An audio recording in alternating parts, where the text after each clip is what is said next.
आं सासे बिपिएफनि बिपिएफनिबो दाजेनगिरि सासे दैदेनगिरिमोन बिपिपिएफनि कारण बिपिपिएफ दानायनि इनिशिएटिभआबो आंनो बै समाव सिनियर मोस्ट दैदेनगिरि हिसाबै लाबोनो मोनदों। जोनोम जाबाय गावस्रालायबाय दुखु नांबाय जों अपोजिशनाव फैबाय दिनै इउपिपिएलनि आं फाउन्डार प्रेसिडेन्ट मोन्नैबो हान्जानि प्रति बबेबा नङा बबेबा एसे फिलिंआ दं। इउपिपिएलनि प्रति आं प्रेसिडेन्ट मोनखाय आंहा एसे बांसिन साननाय दं। बिपिएफखौ मालाबा गोसोखाङा नङा गोसोखाङो। बे मोननै हान्जाया जुदि ज' जायो ज' जानानै जुदि राजनितिखौ खालामलाङोबा इउनिटियाथ' बारा गोबाव राजनितियाव थायाबो जानो हागौ खिन्थु 10 बोसोर जुदि इउनाइटेडलि फाइट खालामलाङो अब्लानो जों मजबुत जागौ। दा बेखौथ' आंबो लुबैयो जायोबा आंनो रासिन खुसि जागोन। नाथाय खोथाया जाहैबाय मा खौसेथिनि रावा राजनितिनि फासा खेला बादि जाबाय थानो नाङा। गावनि सुबिदानि थाखाय बाहायलायनो नाङा।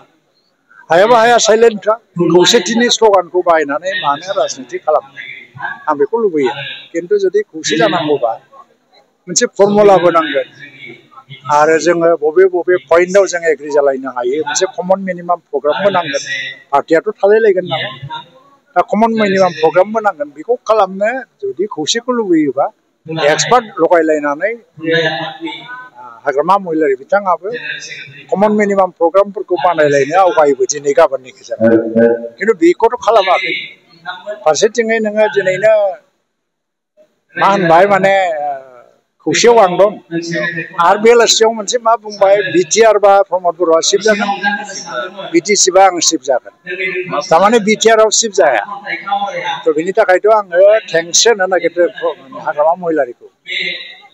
थारमाने गावजे शिफ्ट जाखाला बेखौ बियो सिमान जाबाय कारण बिटिआरथ' जाबाय कारण दाथ' गभर्नमेन्ट कमिउनिकेसन भारत सरकार आसाम सरकारनिफ्राय जेसेबां लेटार बिटिआरआनो फैबाय बिटिआरआनो जाखाबाय आरो 125 एमेन्डमेन्ट जानो थांगासिनो दङ।